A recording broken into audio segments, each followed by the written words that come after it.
Welcome to the Dynasty Dads Podcast. Football, rankings, debates, dad stuff with your host, Justin Williams and Matt Renshaw. Welcome, everyone, to a Dynasty Dads player profile. This episode is brought to you by DynastyTradeCalculator.com. Stop guessing. Start calculating. Matt and Baker and Kitchens, a fat man trusts.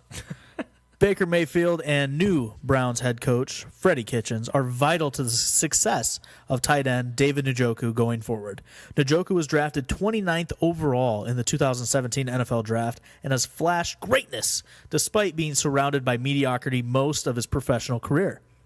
Since Baker Mayfield was named starter in Week 5, Njoku has reeled in 47 catches for 570 yards and 4 touchdowns. Kitchens was the interim head coach of the Browns for the final 8 weeks of the season and did such a great job he earned himself a contract. 2019 will be Njoku's third season in the NFL, and as any Dynasty owner knows, 3 is the magic number for receivers, especially for tight ends. Njoku has everything lined up for him to have a breakout in 2019. He's a physical specimen, has experience with the playbook, building a rep with a young quarterback who looks his way, zero competition behind him, and has proven big play ability. With the tight end landscape quickly evolving thanks to the emerging Eric Ebron, George Kittle, and Jared Cook, along with the declining Gronkowski and Jimmy Graham, I wouldn't be surprised to see Njoku finish in the top 6 tight ends of 2019. Even if he doesn't, barring injury, Njoku is a lock to finish top 10 again. Lock? Again. Didn't they sign a tight end? Yeah, Demetrius Harris, who is not much of a pass-catching tight end, but he is a nice player to have. Weren't you high on him coming into free agency? If he would have landed in the right spots. I thought that he was going to go to the Packers or the Saints or something like that. It just doesn't look like that's going to happen. No, he went to the Browns. Yeah. But I don't know. As a backup tight end, knowing he's a backup tight end. How does Odell Beckham impact Mr. Njoku? I don't think it's a crazy impact. I mean, obviously there's always something there, but if anything, the more weapons that you have, I think it just works out for everybody on the field. Jarvis Landry has a defined role now. He's going to go back to the slot. Cha-ching. Njoku is going to be just a nice safety blanket to have. He's a fine route runner for a tight end. He's not the best in the league. He's a third, fourth option in the passing game. He's a great red zone threat. And then Odell Beckham Jr. is just he deserves wide receiver 1 coverage every single play. Yeah. Every single play. I love it. I really do. I think Odell Beckham just helps out Jarvis and Njoku. Everybody. And Baker. Of course. And Kitchens. Yeah, there is. If Baker finishing anything outside of top 10 quarterback this year would be a complete disappointment. Speaking of top 10, Njoku's trade value is 110.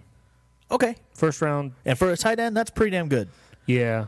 That's pretty damn good for a tight end. Yeah, Dynasty. But there's I'm looking at it this way. At 110 is one of Hawk or Fant available? Yeah, you're probably going to get one of those guys if you were to do a rookie draft. But like I said, and we've seen this a lot, tight ends usually take a little longer to get into form. Yep. Doesn't always happen that way, but it usually does. Yeah, Evan Ingram blew up his rookie year. Mm-hmm.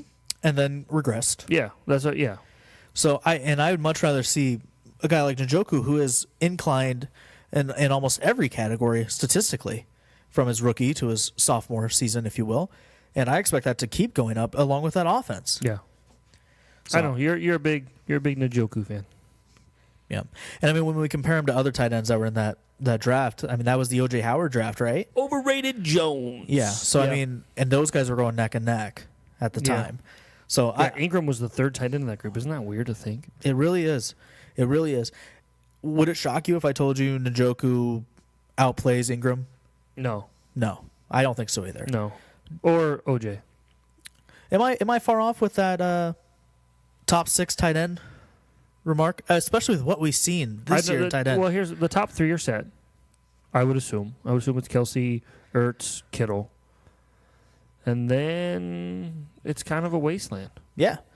Yeah. That 4 to 10 spot is wide open for anybody, especially if Gronk goes away. Right. That I'm assuming he's going to retire, but we got Jared Cook being a Saint. That's a little scary. That's a big. He can get in there. big. But yeah, Njoku's going to be a lock. I think that 110 is a perfect spot. If you can, if you really believe in Njoku over Fant or over Hawk, and you could get him for 110, Yeah. I think you should. And I think most guys that own Njoku would sell him for 110 too. That's a perfect trade That's a price. fair match. This player profile has been brought to you by DynastyTradeCalculator.com. Stop guessing. Start calculating. Thanks for hanging out with us on another episode of the Dynasty Dads Podcast. Be sure to subscribe on iTunes and follow us on Twitter @DynastyDads. Visit us at our website, dynastydads.com, for articles, news, and notes, Dynasty Dads gear, and more.